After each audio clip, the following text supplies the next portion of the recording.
Mazmur 23. Mazmur Daud. Tuhanlah tentunya segala serta segala isinya dan dunia serta yang dalamnya.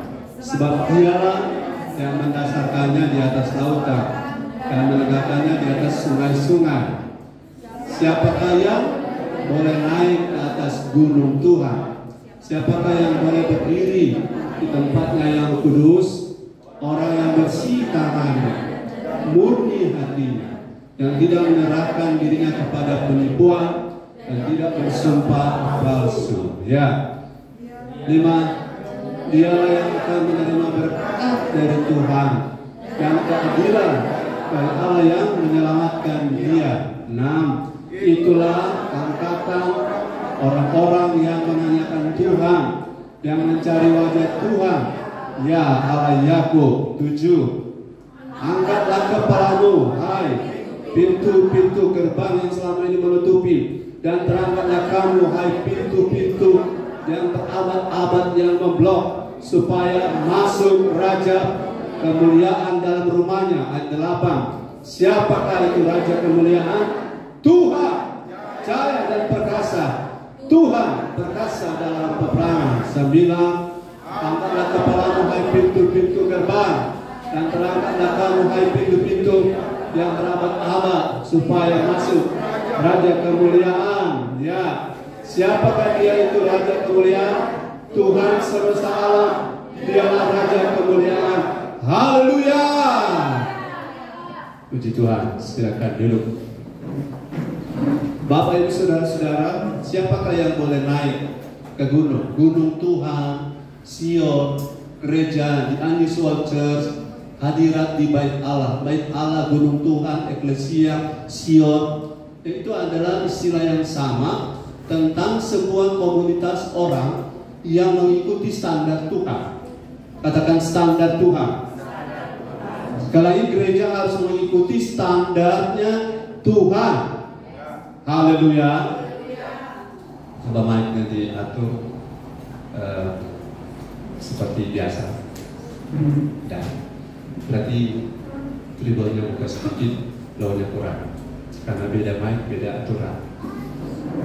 Saudara, ada sukacita ketika Tuhan datang ke rumahnya, supaya saudara mengingat baik. Kalau saudara datang ke rumah saudara sendiri, mari kita membuat perbandingan. Kalau orang punya rumah, dia tidak biasa menimpa. Waktu dia pulang ke rumah, dia rasa biasa. Betul? Kau menimpa, menata rumah. Kalau dia terbiasa tabolengka, dia rasa biasa. Tapi kalau dia biasa rapi, kalau dia pulang tabolengka, rasanya apa? Rasanya rasa luar biasa. Maksudnya begini, kalau dia biasa rapi, pulang ke rumahnya, jangan dulu beliau itu stres, beliau dulu tuh kerinduan terhadap rumahnya sendiri. Orang yang biasa, sebab ada orang yang sudah dewasa, sedang tabongkar di rumah, dia agak stres. Maka itu damai yang salah. Amin. Orang dia sampai kerja kacau-kacau, mah tenang kita. Itu damai yang menipu. Itu drama.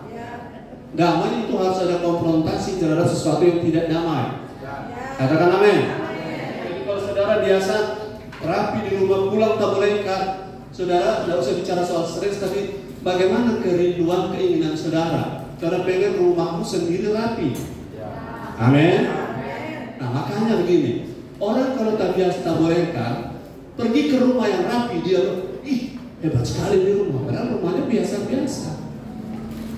Betul. Tapi kalau orang yang biasa rapi, pergi orang di rumah yang tabolengka, apa dia taplak meja ada di lantai, nah saudara-saudara ada sikat gigi ada di lantai kamar mandi, nah bantal ada di ruang tamu, bantal kamar.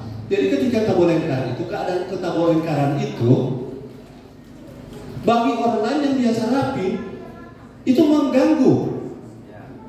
Amin.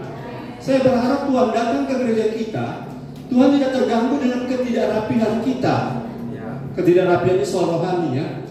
Tuhan tidak terganggu dengan kebiasaan yang salah. Katakan amin.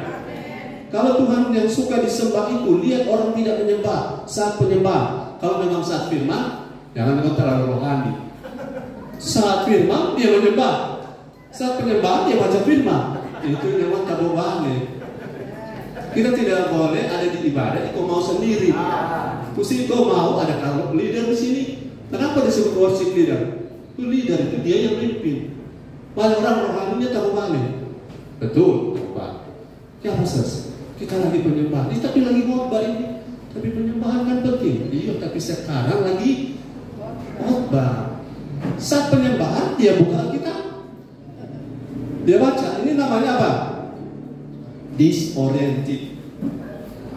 Orang yang tidak tahu ada di mana sekarang, sedang apa sekarang. Amin. Itu contoh. Saat makan dia main game.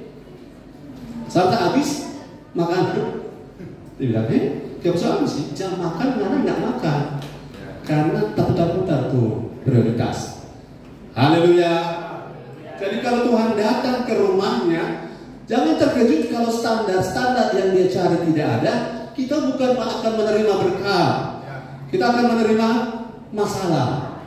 Jadi sudah sebagai orang tua rohani, sebagai gembala, kerja kami bukan khotbah saja.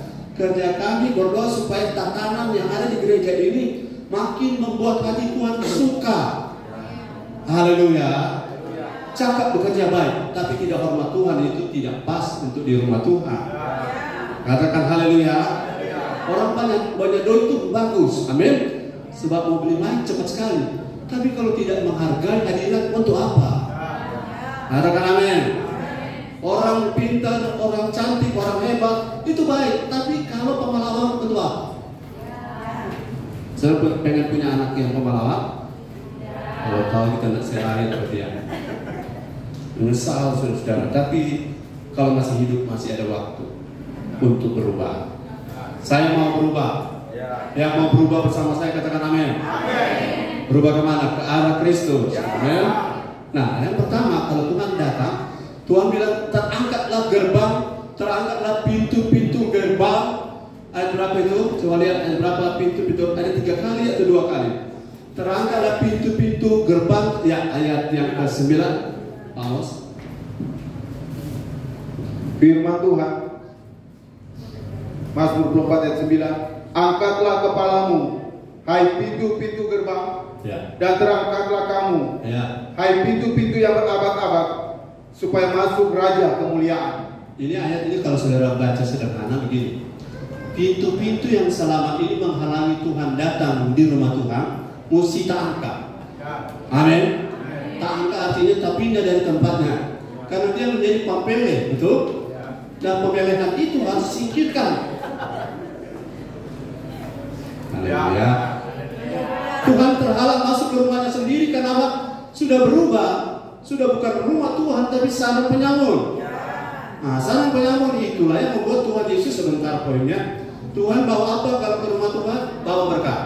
Kalau Tuhan datang ke sarang penyamun, Tuhan bawa apa? Bawa cambuk. Saya tidak mau kalau Tuhan datang ke gereja kita, Tuhan bawa cambuk. Karena kalau dia cambuk, semua orang dia sapu.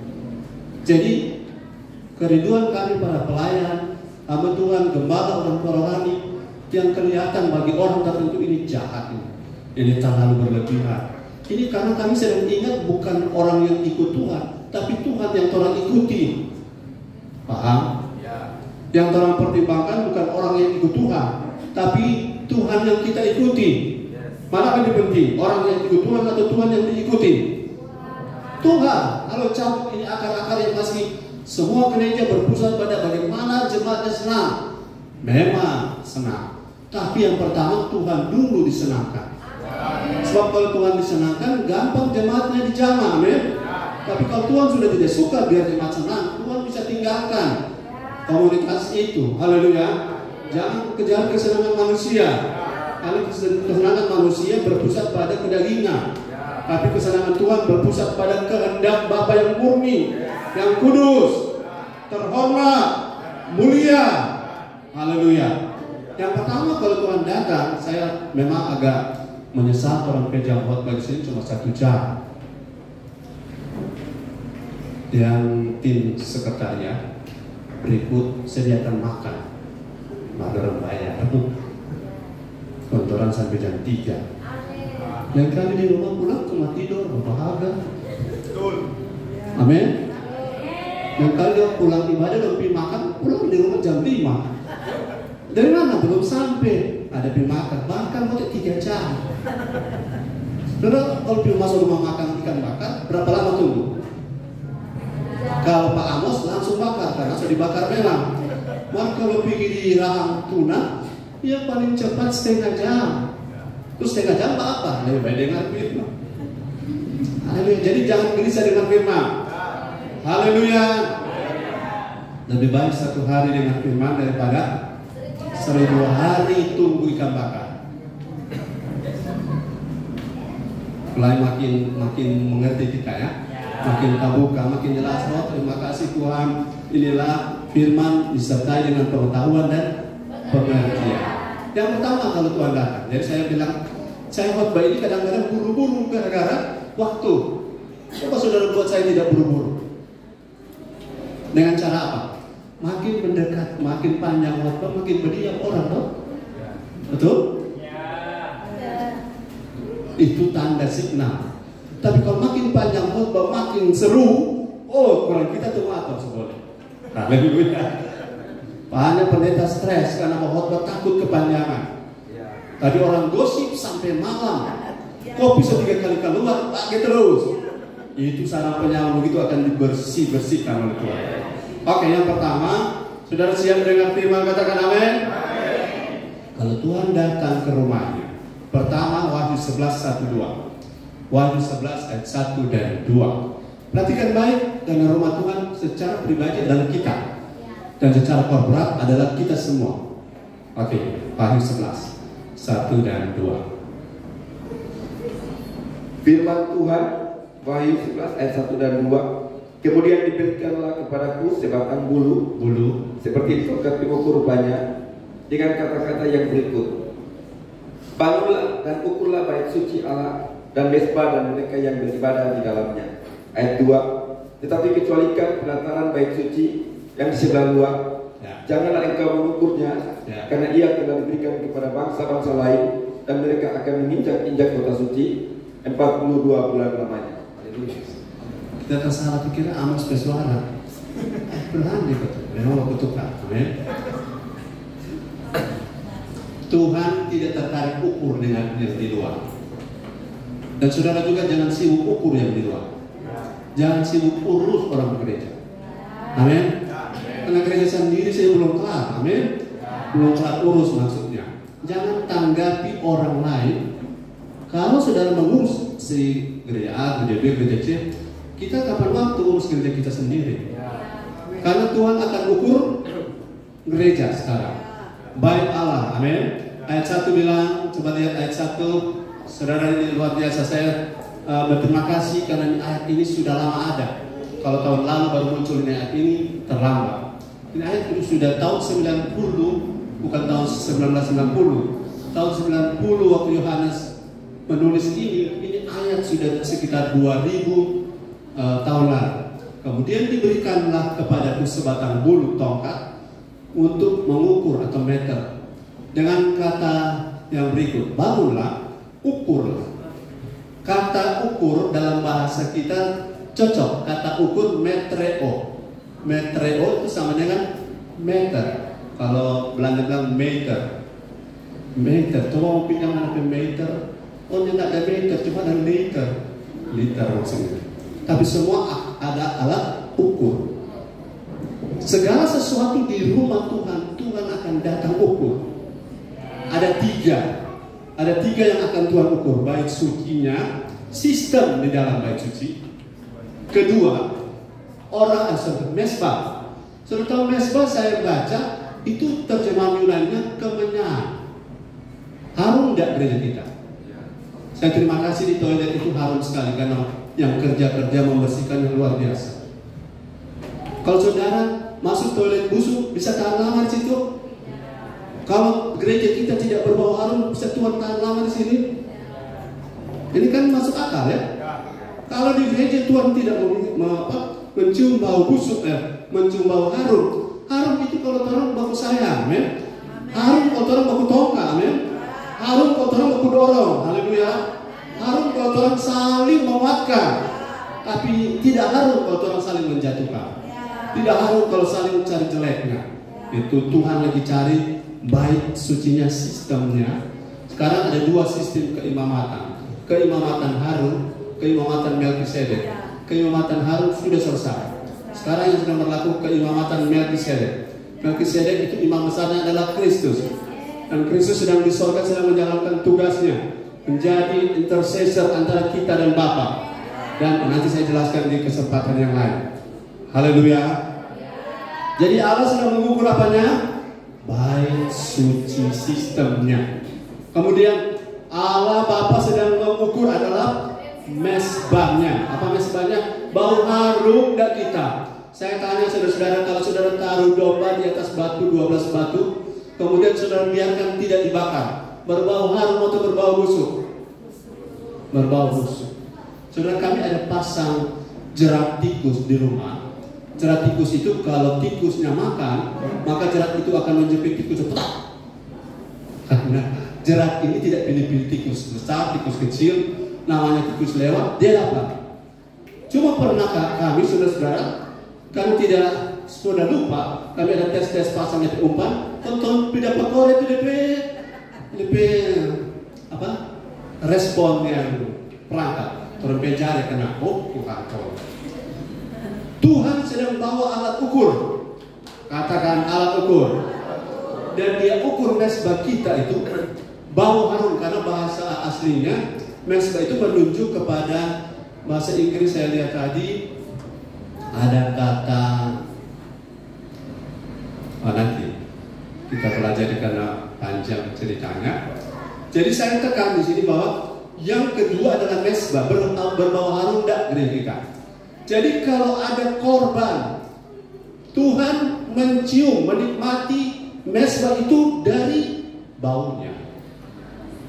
Katakan amin. Saudara, saya tanya, kalau daging dibakar baunya? Oke, saya pikir sudah tidak pernah bakar daging. Daging dibakar baunya? Semua boleh jawab. Daging dibakar baunya? Kalau daging tidak dibakar, dibiarkan di atas mesbah 1 minggu, baunya busuk. Tanpa pembakaran daging, tanpa transformasi daging, tanpa transformasi jiwa kita bukan kita. Orang-orang tertentu berbau busuk di hadapan Tuhan. Makanya saya bilang, aku muak dengan ibadahmu. Karena ibadah tapi sambil bertengkar. Katakan amin. Gereja sambil gontok-gontokan, amin. Gereja saling menjatuhkan. Jadi Tuhan datang ukur yang kedua, yang ketiga ini adalah orang mereka yang beribadah di dalamnya. Saya diukur Tuhan, saudara diukur Tuhan, bilangkan kita diukur Tuhan. Dan kalau Tuhan ukur meterannya, apa tuh Departemen Perdagangan punya tugas kalau turun di pom bensin, turun di warung-warung, orang memeriksa satu timbangan, orang periksa satu ukuran, apa DP nama? Hah? Bukan, itu DP nama jaga barang tes tuh alat ukur masih beres. Ada? Tera. Tera adalah pekerjaan mengukur bahwa alat ukur masih akurat. Sampai alat ukur di gereja ini mesti akurat. Alat ukur bukan kata orang. Alat ukur kita adalah firman dan Roh Kudus. Haleluya, bertepuk tangan bagi Tuhan. Kalau firman bilang ya, kita ya. Kalau firman bilang tidak, kita tidak. Di luar daripada itu, lebih daripada ya dan tidak. Kalau ya bilang tidak, tidak bilang ya, itu berasal dari si jahat. Itu standar adalah. Jangan dengar apa kata orang. Kalau orang itu bicara pakai firman, ya kita dukung. Tapi kalau kata orang tanpa firman, ini tidak berguna bagi kita. Karena Tuhan akan ukur kita menurut standar firman. Karena Tuhan tidak mengadili dengan cara yang tidak adil. Dia kasih dulu firmannya, ketetapannya, keputusannya, kemudian dalil-dalilnya, baru dia hakimi orang. Tuhan tidak menghakimi orang yang tidak tahu dalilnya, amin. Dan Tuhan tidak Tuhan tidak hukum orang yang tidak pernah diberitahu. Dan kita sudah dikasih tahu bahwa Tuhan akan datang. Kalau dia datang ke rumahnya, maka dia membawa meter. Yunani bilang metreo, mengukur. Bahasa Inggrisnya to judge according to God's measure, atau menurut ukuran Tuhan. Tuhan ukur kita. Katakan, Tuhan ukur saya. Saya main keyboard, Tuhan ukur saya. Saya main drum, Tuhan ukur saya. Saya operator sound, Tuhan ukur saya. Kalau Tuhan ukur, selalu akurat. Tuhan tidak pilih-pilih orang. Amen. Kalau pelayanan kita clear and pure in marriage, money, moral, motive, and mouth, maka kita akan mendengar Tuhan bilang, dia approve. Inilah anakku yang kukasihi, dan kepada anak ini aku berkenan. Ukuran siapa yang saudara pakai? Ukuran Tuhan. Kalau saudara ukuran Tuhan, kalau tukang petugas tera datang, saudara khawatir kalau akurat ukuranmu? Tidak.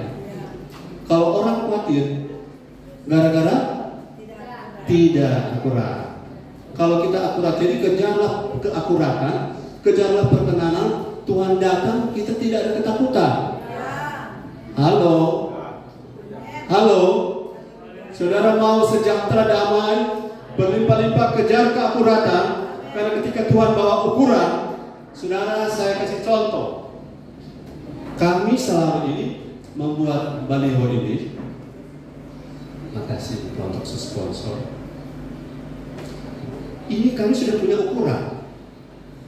Tukang ukurnya Erin dikirim ke gembala. Saya minta ukurnya akurat. Karena ketika ukuran itu dikirim ke tukang print, orang cuma tanya ukuran berapa. Ketika dipasang oleh Bapak Aldian, ini ada mau tes, ini betul ternyata enggak? Karena dia punya ukuran akurat. Jadi pasang nggak pernah meleset.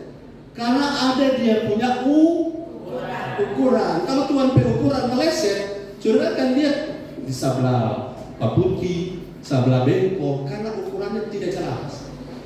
Kalau Tuhan punya ukuran, kita ikuti, aman, biar siapapun yang pasang tetap pas.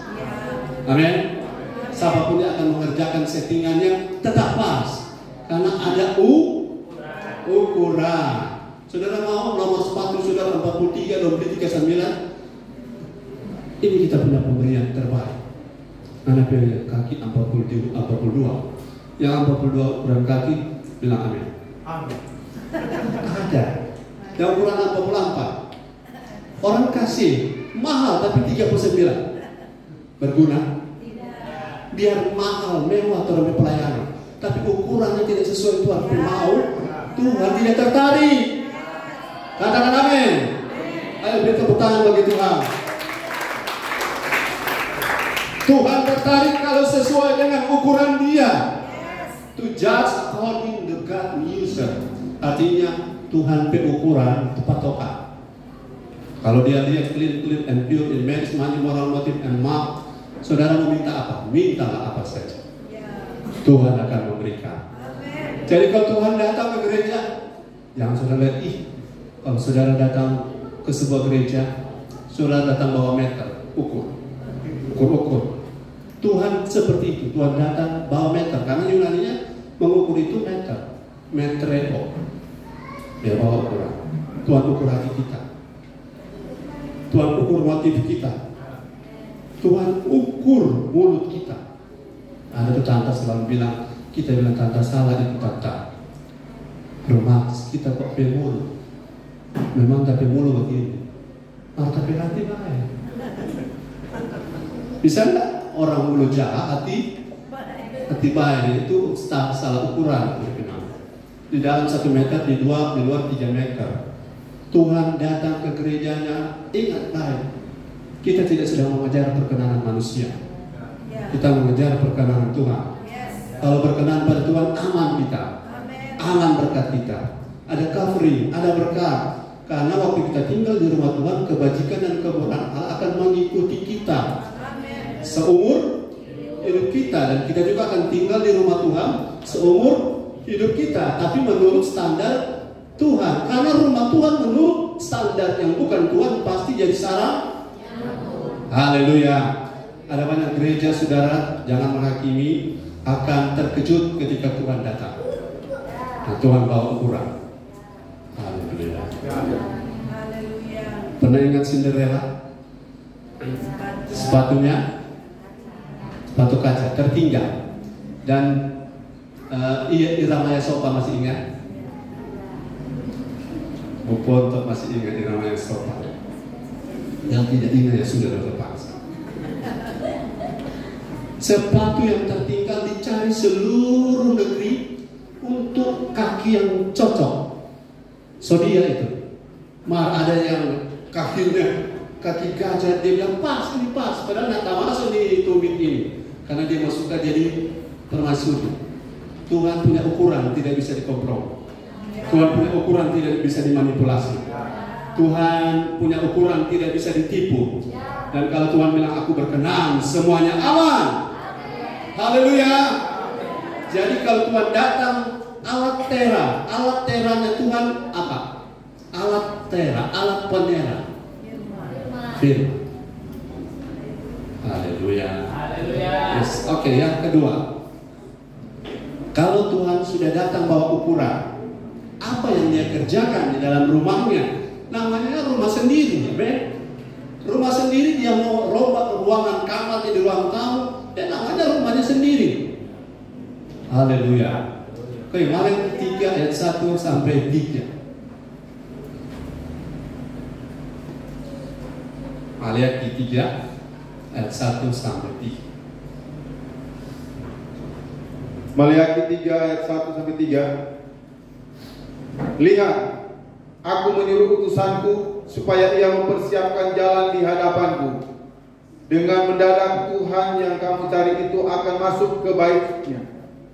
Malaikat perjanjian yang kamu kehendaki itu, sesungguhnya ia datang. Firman Tuhan semesta alam. Malaikat Tuhan datang. Siapakah yang dapat tahan akan hari kedatangannya? Jadi kedatangan bukan kedatangan kedua, kedatangan ke rumahnya. Halo, kedatangan kemana? Ke rumahnya. Terus, dan siapakah yang dapat tetap berdiri apabila ia menampakkan diri? Malaikat Tuhan adalah Tuhan sendiri. Itu namanya Theophany, ya, Theophany. Tapi bahasa Yunani. Lanjut. Sebab ia seperti api tukang pemurni logam, ya, dan seperti sabun tukang penatur, tukang laundry. Ia akan duduk seperti orang yang memurnikan, yes, dan mentahirkan perak, ya, dan ia mentahirkan orang Lewi, pelayan-pelayan, menyucikan mereka seperti emas, ya, dan seperti perak, supaya mereka menjadi orang-orang yang mempersembahkan korban yang benar kepada Tuhan. Benar. Berarti ada korban yang tidak benar. Kenapa tidak benar? Karena orang. Semangat bilang haleluya. Malaikat Tuhan, sudah saya kasih info. Ini logos namanya, ilmu. Malaikat Tuhan kalau di perjanjian lama itu adalah representasi cara hadir Tuhan, mewakili Tuhan, tetapi menyebut diri malaikat Tuhan. Itu disebut Theophany. Ada nama Theophany. Ya. Kalau Kristus Melkisedek di Kejadian Abraham itu disebut Christophany. Fani itu wajah, penampakan. Christophany, Theophany, Tuhan hadir. Nah kalau Fani saja nggak ada DP Theo, nggak ada DP Kristus. Jadi Tuhan hadir dengan wajahnya. Waktu dia hadir, dia datang membersihkan. Ya. Dua-dua kata no. Kalau dia sudah bersihkan, tentu pasti diberkati. Amin. Masa dibersihkan tidak diberkati? Yang repot diberkati, tak mau dibersihkan. Yang mau diberkati, bilang amin. Harus siap dibersihkan. Karena Maliaki 3 kan itu belalang-belalang diusir. Kan Maliaki 3 itu? Ayatnya mana dia? Ya, ia akan duduk seperti orang yang mentahirkan perak, dan dia menyucikan mereka seperti emas, supaya mereka orang di dalam rumah itu menjadi orang-orang yang mempersembahkan korban yang benar. Berarti ada korban yang tidak benar. Kenapa? Karena belum dibersihkan. Karena belum dibersihkan dengan sabun. Kalau saudara mau bersih yang di permukaan pakai sabun, kamu bersihkan yang di dalam pakai api, bersih semua. Haleluya. Haleluya. Tuhan bersihkan kapan? Saudara, cara Tuhan membersihkan itu begini. Setiap firman keras datang yang menegur kita, katakan saja amin. Jangan bilang bersinggung. Haleluya. Jangan, karena itu tidak akan berdampak pada kita. Tapi kalau kita bilang yes, amin, terima kasih Tuhan, karena untuk itulah saya ada di rumah Tuhan. Untuk di cleansing, diubahkan menjadi serupa Kristus, dan kemudian Kristus makin dinyatakan. Kemudian Kristus itu begini, ada masalah dia tetap tenang. Ada ombak sobat tenggelam kapal, dia tidur di paling bawah perahu. Amin. Kita sedang ada ombak, sok ketakutan. Orang Zamir bilang, "Teduh ke laut." Orang Zamir itu teduh. Orang naik, mabuk. Ih, lu bilang teduh. Iya, orang Zamir itu teduh, orang mabuk.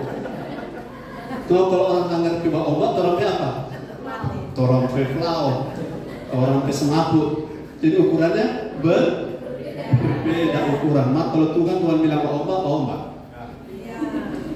Amin. Nah, gimana dengan ombak? Air masuk di perahu. Heran, air masuk kan air mau turun ke bawah tuh. Yesus ada tidur di bawah. Air selesai, Yesus masih tidur. Jangan kan air sedang laut dia berjalan di atas air. Jadi dia juga bisa tidur di atas air. Hebat punya Tuhan Yesus, amin. Dia tidak stres. Kalau kita, Tuhan tolong. Makanya dimurnikan, dibersihkan di rumah Tuhan supaya kita serupa Kristus. Alatnya Tuhan bawa sabun, Tuhan bawa api. Sabun untuk yang bisa diatasi karena ada di permukaan. Tapi kalau tidak bisa oleh sabun, akan dibersihkan oleh api. Supaya apa? Ayat 12. Terlewat tuh ayat persepuluhan ya. Karena rata-rata di sini persepuluhannya sudah mantap. Mantap di terlambat. Ayat 12. Ayat 12. Waleaki 3 ayat 12. Maka segala bangsa akan menyebut kamu berbahagia. Yes. Sebab kamu ini akan menjadi negeri kesukaan. Bukan cuma rumah, seluruh negeri. Firman Tuhan semesta. Haleluya. Jadi tukar-tukar tadi ya. Kamu akan disebut bangsa berbahagia. Karena ayat 1 dan 3 di cleanse. Mau bahagia? Jangan cuma lihat ayat 12. Lihat ayat 1 dan 3. 1, 2, 3. Dibersihkan. Nanti bahagia di ayat berapa? Nanti di ayat 12. Jauh. Jangan dulu berharap bahagia kalau tidak bersedia dibersihkan. Bahagia itu di ayat 12. Jangan turun ke ayat 11, apalagi ke ayat 10. Jangan. Ayat 9, ayat 8. Hari itu jadi kisinya ke ayat 8. Bersih kita di sini, katakan amin. Orang mau berkemenangan dalam keuangan, amin. Makanya harus clear and pure in marriage. Yang kedua, money. Ayat 8. Aduh, terlalu kerasnya. Ayat 7 Jo. Ayat 7.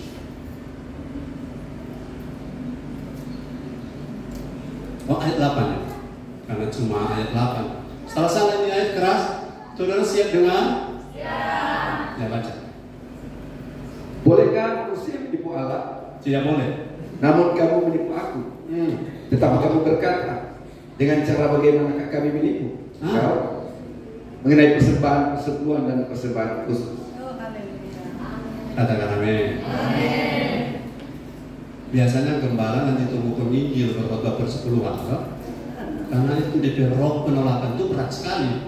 Tapi karena saya ini orang tua rohani yang pengen saudara secara keuangan bisa naik level, saya bicara apa adanya. Dan kita sudah punya hubungan, bukan? Hubungan itu yang membuat kita tidak saling curiga, bukan? Mau naik level dalam ekonomi kerajaan Allah? Ini ayatnya bilang jangan tipu Tuhan. Tipu-tipu maksudnya gimana? Ya, saya kan hamba Tuhan, maka saya harus bukan hamba uang. Katakan amin. Malah jadi terlama di ayat ini kecil. Saya bantu saudara, saya langsung pindah. karena Roh Kudus akan mengerjakannya. Amin. Saya lihat bahasa Ibrani daripada membersihkan itu begini. Dia punya bahasa. Minta maaf, ini agak menyinggung sedikit. Bahasa Ibrani dari membersihkan di ayat 1, 2, dan 3 adalah saraf. Saraf, T-S-A-R-A-P. Apa? Saraf, bukan saraf. Saraf pakai P, bisa juga pakai F. Artinya to test and prove true. Artinya apa? Menguji dan membuktikan benar. Itu di ayat 3. Jadi ketika kita sebagai rumah Tuhan, Tuhan datang, saudara tentu sepakat dengan saya, kita tidak kecewa dengan Tuhan. Kita tidak marah dengan ajaran firman, amin. Kita tidak kumpul-kumpul untuk mendengarkan guru-guru yang menenangkan telinga, amin. Tapi kita mau dengarkan kebenaran. Kebenaran itulah akan memerdekakan ekonomi kita. Katakan haleluya. Oke, saya janji saya tidak lama di situ karena di rohnya perlu saudara-saudara digumuli supaya kita berkemenangan dalam keuangan. Ketiga, sudah masih bersama saya? Sudah berapa orang? Saudara masih bersama saya? Oke, yang ketiga, Tuhan datang untuk membawa apa kalau rumah kita jadi apa? Markus 11, 15, 17. Haleluya. Saya lihat saudara-saudara, sekarang ini orang lupa bahwa rumah Tuhan adalah punyanya Tuhan. Gereja punyanya Tuhan, bukan organisasi, bukan kelompok, bukan perorangan, tapi punya Tuhan. Ya, silakan. Apa Markus 11, 15 sampai 17. Firman Tuhan.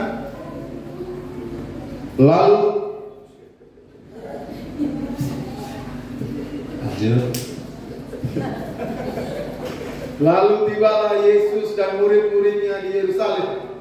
Sesudah Yesus masuk ke Bait Allah, mulailah ia mengusir orang-orang yang berjual beli di halaman Bait Allah. Amin. Meja-meja penukar uang dan bangku-bangku pedagang merpati dibalikannya. Amin. Dan ia tidak memperbolehkan orang membawa barang-barang melintasi halaman Bait Allah. Lalu ia mengajar mereka, katanya, bukankah ada tertulis, rumahku akan disebut rumah doa bagi segala bangsa. Amin. Tetapi kamu ini telah menjadikannya sarang penyamuk. Yes. Makasih. Nanti gembala tuh akan coba jual di gereja kamu. Saya tegaskan ini adalah konsep berpikir secara utuh dari sisi motif. Karena gereja butuh uang, tapi gereja punya motif dengan uang harus lurus. Harus lurus, katakan amin. Sebab kalau seandainya gereja itu operasionalnya ada persembahan, kan Yesus lihat persembahan janda membawa persembahan. Kalau itu tidak boleh soal uang, yang sebenarnya tidak boleh adalah mencari untung untuk kepentingan pribadi di gereja. Katakan amin. Jadi kalau saya berdiri di sini dan November nanti tolong pilih saya ya. Nanti saya sumbang gereja ini. Saudara akan pilih saya? Tidak. Saudara akan ambil uang saya? Tidak. Sepakat?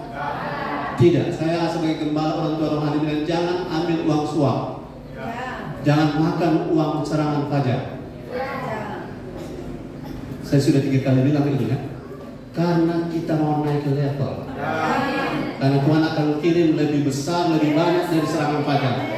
Amin. Ya, malah kesetelan yang terima. November tidak lagi. Yes. Karena ketika Tuhan datang di dalam sistem rumah Tuhan dan dia temukan kita bukan rumah Tuhan. Rumah Tuhan artinya Tuhan yang atur kita. Ayo, rumah Tuhan yang atur Tuhan melalui firman. Dan kalau rumah Tuhan bukan Tuhan yang atur, maka ketika Tuhan datang ke rumahnya, ia datang membawa cambuk. Kalau rumahnya sudah berubah menjadi sarang penyamun. Saudara minta maaf, mari pahami, saya tidak marah dengan siapa-siapa, tapi pahami gereja yang sarang penyamun satu saat akan terbongkar. Katakan amin. Jangan salah paham saudara, karena saya mengajarkan kebenaran.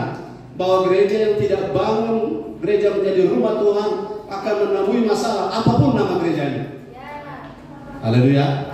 Apapun, siapapun pemimpin hebatnya, kalau tidak diarahkan untuk menjadi Tuhan yang pemilik rumah, maka itu akan berubah menjadi sarang penyamun. Gereja berubah menjadi sarang penyamun tidak terjadi dalam 1 minggu, tidak terjadi dalam 1 bulan, 1 tahun, tetapi perlahan-pelan tapi pasti. Prinsip garis sejajar. Kalau garis itu sejajar, tarik sejauh manapun tidak akan tabrakan. Tapi kalau dia tidak sejajar, beda sedikit 0,0001, tetap pada ujung tertentu dia akan tabrakan. Akan tabrakan dengan Tuhan, akan tabrakan dengan agenda Tuhan. Jadi kita mesti apa?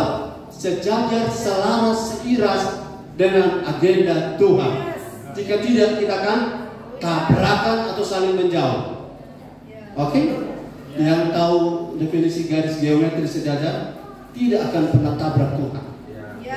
Awalnya bisa roh, tapi kalau sarang penyamun, ujungnya kamu telah memulai dengan roh, tapi akan mengakhiri dengan karunia roh, baik. Tapi kalau tidak dibersihkan, rumah tidak jadi rumah Tuhan, satu waktu karunia roh akan menjadi senjata bagi penyamun. Saya lihat bahasa asli dari penyamun itu begini. Bahasa Inggrisnya, bahasa Yunaninya leistes, artinya pencuri, bandit. Kalau pencuri masih, orang yang mencuri dan pencuri apa beda? Mencuri dengan pencuri, bedanya? Dan gembala sepintar, kita minta jemaat dulu yang ditanya, yang jawab. Pencuri dan mencuri bedanya apa? Bukan soal orangnya, soal aktivitas. Pencuri dan mencuri bedanya apa? Bukan soal orang, saya mau ucap, soal aktivitas. Pencuri dengan mencuri bedanya apa? Bukan soal orang. Saya bantu. Mencuri bisa saja tahun lalu mencuri. Nah, kalau pencuri sok kalah uang. Tahun lalu mencuri, tahun ini mencuri. Tahun depan masih tetap, karena sudah karakter. Dan itu bukan soal orangnya, tapi soal karakter. Dari soal timingnya, mencuri pernah, tapi pencuri selalu. Kalau penyamun, bukan cuma pernah menyamun, kami ini nyamun-nyamun semua. Tapi waktu itu sudah bertobat. Tapi kalau penyamun seumur hidup, penyamun. Seumur hidup nyamun. Seumur hidup, bahasa yang lain itu pencuri, saya buka artinya bandit. Tahu bandit yang barol dari sudut? Tuhan barol, amin. Bandit lari-lari. Tidak boleh ada bandit di rumah Tuhan. Karena bandit itu sama dengan penyamun. Ciri-ciri penyamun tidak ada aturan, tidak ada yang didengar. Semua komandan, baik bukan tentara, semua komandan.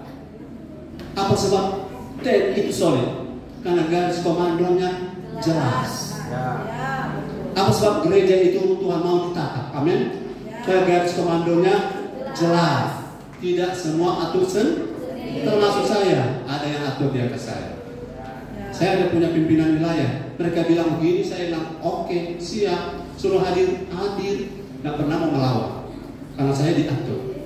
Saya tidak mau hanya mengatur, tidak mau diatur. Orang yang tidak mau diatur, suka mengatur, namanya bandit. Wanted yang lagi dicari oleh Tuhan. Dan kita bukan orang-orang yang masuk daftar the wanted atau blacklist. Tuhan lagi cari untuk apa? Dihukum. Saya tidak, saudara tidak. Karena sudah tahu berapa lama lagi Tuhan mau datang? Bisa besok. Amin. Bisa besok. Dia datang secara general, Tuhan datang di awan-awan, Tuhan datang secara personal, dia datang pribadi per pribadi. Kita berubah dan bertambah gelap satu, almarhum. Tuhan datang secara pribadi. Tapi kita bukan bandit. Kita bukan pencuri yang tabiatnya, ya, sudah karakter, sudah tabiat. Tapi kita orang-orang yang ada di rumah Tuhan. Di rumah Tuhan kita jadi anak Tuhan. kita selalu dididik, dibentuk sampai kita serupa Kristus, agar ketika Yesus datang dia tidak bawa cambuk, tetapi dia bawa berkat. Saudara, apa sebab kita harus dengar firman tiap minggu, tiap hari? Karena potensi melenceng itu terjadi bukan per minggu. Pelan. Potensi melenceng terjadi per detik. Pikiran salah langsung melenceng. Jadi kita perlu dengar firman seminggu kurang. Apalagi kalau dia masuk gereja. Kuat-kuatnya seseorang tanpa firman dia tidak bisa kuat. Katakan haleluya. Jadi saya ajar pada beberapa jemaat, terobos kalau kendalamu hanya karena engkau rasa sedikit demam, minum kesana paracetamol, datang ibadah. Amin. Tapi ini terlalu keras. Tidak, ini demi kebaikanmu. Karena kalau antikris datang, dia bawa peda dan dia todong orang. Kristus atau ikut kami? Kalau ikut Kristus mati atau siksa. Tapi kita sudah dilatih di sini. Saya ingat satu kalimat. Kalau mau jadi pas pampres boleh hansip? Hari para hansip. Kumpul. Mau jadi pas pampres. Minimal pas pampres pasukannya apa? Bukan. Jaga kesatuan. Kopassus. Jarang ada pas pampres dari satuan pertahanan sipil tanpa bermaksud menyinggung. Ada saya lihat latihan hansip pertama kali. Angkat tegak maju, jalan. Salah Pak. Diulang lagi, langkah tegak maju. Sedang ketemu melangkah susah. Diajar bukan itu kiri begini. Betul? Tidak bisa berharap jadi pas pampres. Apalagi main tadi. Kalau latihannya hansip. Amin. Ini logika kan? Saudara berharap jadi pas pampres. Saudara, saya ingat ini pernah cerita. Waktu ada kawal pergi Palu tuh Kasum Abri. Nah, orang kawal pakai oto patwal. Ini yang pengawal ini kan? Itu yang dikawal nggak peduli. Orang bilang sakit gigi, terus kaki puru, oto mau apa sabuak air, nggak peduli. Kalau jadi pas pampres, tuh kita mau ke toilet, nggak ada cerita. Saat ada fresh sedikit, orang mau pergi toilet. Betul? Supaya pada saat presiden jalan, orang standby. Nah, ada cerita, presiden sejalan, Pak, minta maaf tolong 5 ada mau pergi toilet dulu. Langsung diganti. Mau seperti itu? Kita tidak boleh jadi pengawalnya Allah yang lebih pentingkan agenda kita. Mau jadi pengawalnya Allah, Allah tidak perlu dikawal. Tapi menjadi orang-orang yang satunya Tuhan. Prioritasnya untuk Tuhan. Hidupku bukannya aku lagi, tapi bagi Kristus. Jadi pendidikannya, pembentukannya bukan pola sarang penyahun. Yes. Makin kesini makin ditangkap. Firman yang kita dengar menera ulang soal komitmen kita sebagai pas pampres. Dan itu berguna bukan untuk menyakiti, tapi briefing tentara itu keras. Saya selalu lihat briefing tentara, tidak ada komandan yang bilang, saudara jangan taruh tirai. Tidak ada. Minta maaf tapi kata-kata ini tidak ada. Malah kalau briefing tentara, minta maaf ini kan kita belajar dari logika. Cuma salah jawab dia tampilin. Dalam Prabowo pernah ditampilin. Karena ada simpang gula merah di coach. Jadi kita mau jadi apa? Pasukan terlatih.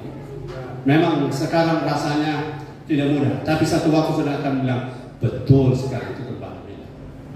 Betul, betul. Nanti sudah akan terasa waktu itu. Haleluya. Haleluya. Sekarang yang keempat, Mazmur 102 ayat 13. Masih bersama saya bilang haleluya. Mazmur 102 13. Yuk gantian. Firman Tuhan.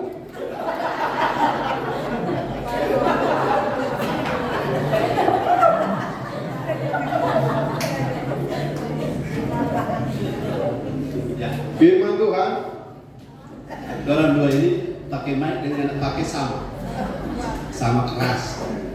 Firman Tuhan, Engkau sendiri akan bangun, akan menyayangi Sion, sebab sudah waktunya untuk mengasihaninya, sudah tiba saatnya. Yes. Sion rumah Tuhan, Sion bait Allah, Sion eklesia. Tuhan sendiri, ada lagu dulu. Ibu Ponto masih ingat? Akan bangun, akan menyayangi Sion, sebab sudah waktunya untuk mengasihaninya, sudah tiba saatnya, karena selama ini sarang penyambung. Betul. Tuhan kalau membangun kita, tujuannya adalah untuk kemuliaan Sion terjadi. Ketika Tuhan memulihkan keadaan Sion, mulut kita penuh dengan tawa. Bukan tawa. Amin. Mulut kita penuh dengan tertawa. Haleluya. Karena orang akan mengatakan Tuhan sudah melakukan perbuatan besar pada orang-orang ini. Karena yang keempat, kalau Tuhan datang ke rumahnya, Ia sendiri yang akan membangun umat, membangun tempat kediamannya. Yes, haleluya. Kejar perkenan Tuhan, Tuhan sedia semua. Orangnya Tuhan sedia, uangnya Tuhan sedia, gedungnya Tuhan sedia. Apa yang kita perlukan di gereja untuk kerajaan Allah, Raja di kerajaan Allah yang akan menyediakan segala sesuatu yang kita perlukan. Yang penting beri diri untuk siap dibangun. Tuhan sendiri akan bangun. Saya punya teman senior, dia sekolah kitab, saya masih SMP. Pulang dari sekolah kita, dia menyanyi, tapi dia cuma bercanda. Sudah ada tuh oma menyanyi, karena kadang-kadang kan dulu belum ada LCD itu, orang cuma dengar, salah dengar. Di sana ada tuh oma menyanyi gitu. Dulu pertama lagu Allah ditinggikan, tuh oma menyanyi Allah ditinggikan. Wah, oma Allah ditinggikan. Salah itu Anda dengar di pelwa. Allah itik ikan, betul juga itik dan ikan. Allahnya adalah Allah kita. Salah dengar. Ada lagi salah dengar satu gini. Tuhan sendiri angka bangku. Orang masih tertawa karena ini ayat orang tak mengerti. Tuhan akan bangun Sion. Ingat, yang bangun gereja kita Tuhan. Bahan bakunya kita. Apa yang kita makan? Firman dan Roh Kudus. Menjadikan kita batu-batu yang tersusun, rapi seperti bangunan, dengan batu penjurunya adalah Kristus. Kita beri diri, kita dibangun, kita digesek, kita ditempa, kita dipola. Sampai waktu dipasang bait Allah Salomo tidak ada bunyi martelo. Karena semua sudah serupa Kristus. Kalau kita serupa Kristus tinggal pasang-pasang. Biar pasang di atas, pasang di bawah, tidak mengeluh. Karena semua kita bisa pindah di mana. Karena semua cocok dengan akrogonia ios, batu penjuru yang adalah Yesus masterpiece kita. Haleluya, haleluya. Tuhan sendiri akan bangun, amin. Tuhan sendiri akan bangkit, amin. Untuk apa? Mempersiapkan satu umat yang layak. Umat yang layak. Lukas 1:17. Lukas 1 ayat 17. Sebentar info, ada jual lampa. Jadi walaupun ada lama, ada yang tongkat-tongkat. Lukas 1 ayat 17. Dan ia akan berjalan mendahului Tuhan dalam roh dan kuasa Elia, untuk membuat hati bapak-bapak berbalik kepada anak-anaknya, dan hati orang-orang durhaka kepada pikiran orang-orang benar.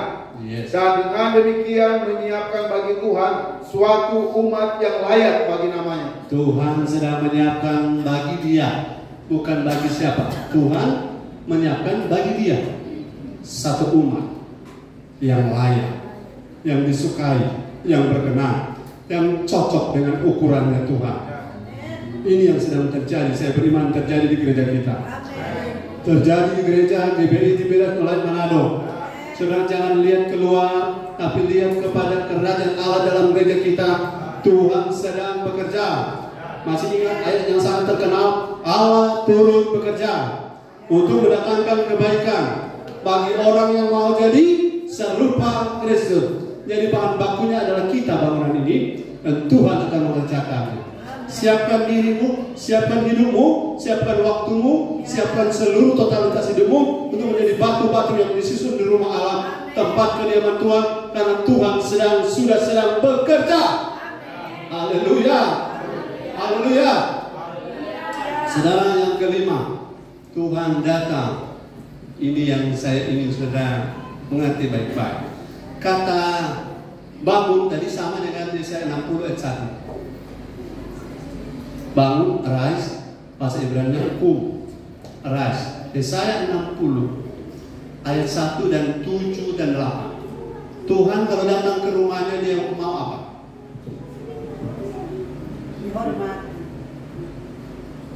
Yesaya 60 ayat 1, 7 dan 8. Ayat 1, bangkitlah menjadi teranglah, sebab terangmu datang dan kemuliaan Tuhan terbit atasmu. Ayat 7, segala kambing domba Kedar akan berhimpun kepadamu, domba-domba jantan Nebayot akan tersedia untuk ibadahmu. Semuanya akan dipersembahkan di atas mezbahku sebagai korban yang berkenan kepadaku. Lihat, korban yang berkenan lagi. Dan aku akan menyemarakan rumah keagunganku. Yes. Siapakah mereka ini yang melayang seperti awan dan seperti burung merpati ke pintu kandangnya? Ya, kita fokus kepada ayat 7. Ternyata saya dan saudara waktu Tuhan bangun untuk bangkit, itu ada tujuan. Tujuannya, saudara-saudara, kekayaan bangsa-bangsa akan datang pada Sion. Yes, akan datang kepada Sion. Lihat Yesaya 60 ayat 1 itu di atas kalau ada judul kemuliaan Sion yang akan. Sion itu rumah Tuhan. Nah, rumah Tuhan kemuliaannya akan datang kalau orang-orangnya arise to be strong. Kata kum artinya arise to be strong. Bangun, bangkit untuk jadi kuat. Ya, bukan untuk bangkit dan tidur lagi. Bangkit menjadi arise to be strong, bangkit menjadi kuat. Untuk apa? Satu ayat ini ayat 7 sama-sama ayat 7. 1 2 3.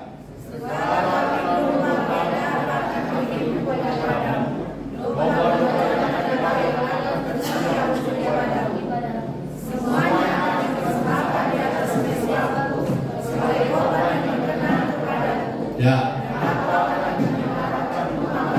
Ya, garis bawahi, aku Tuhan akan menyemarakan rumah tempat kediamanku, rumah di mana aku diagungkan. Yang kembali bilang tadi, rumah di mana aku dihormati.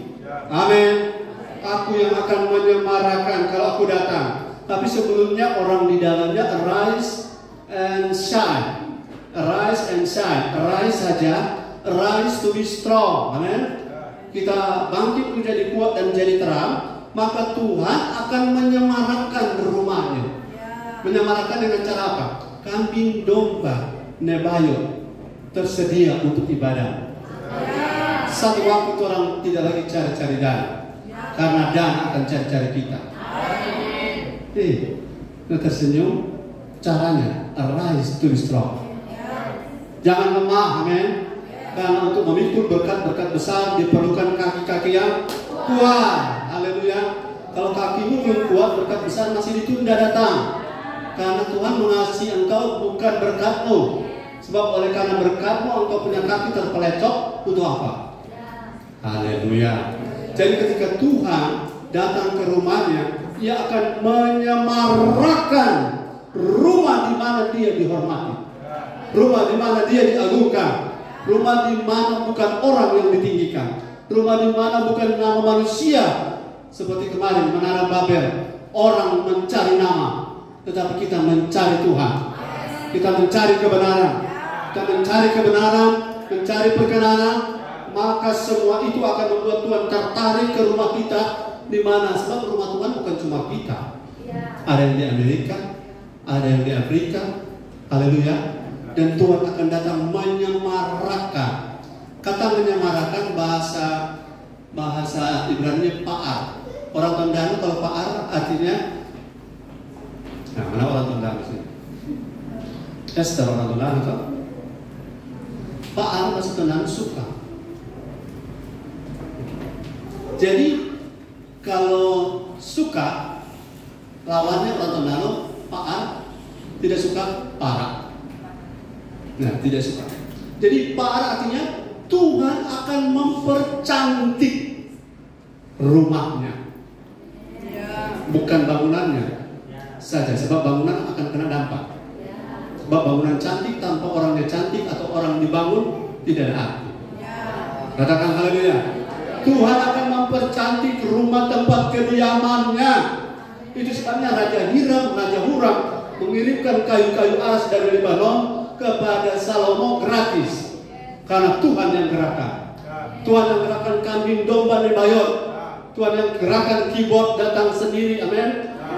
Kursi-kursi datang sendiri. Tapi sebelum itu orang-orangnya dulu bangkit, amin. Orang-orang yang tidak lemah. Bagi gereja kita ibadah itu tidak lagi di tanah-tanah. Ibadah kita nak besok ya? Enggak. Ibadah sudah menjadi lifestyle. Ibadah sudah jadi gaya hidup. Semua orang punya halangan, tapi Tuhan bangga dengan orang yang menerobos. Haleluya. Saya sudah merubah pola. Aduh, kita nggak bisa hadir. Saya langsung jawab, berusaha menerobos. Karena Tuhan akan turut bekerja bagi orang yang menerobos. Oke, yang ke-6. Yes. Kalau perjamuan dari Iki yang tinggi udah tahu. Sudah sampai otak perjamuan ini. Oh, perjamuan. Itu tuh pintu-pintu gerbang begitu sudah terangkat. Haleluya. Di depannya ada rusak tuh di roti itu ibu. Haleluya. Kan kita orang fokus bertemu Tuhan. Jangan sampai itu orang tadi ada 2 pembukaan. Semua 2 kamar. Oh, buka jora-jora, bukan tutup jora-jora.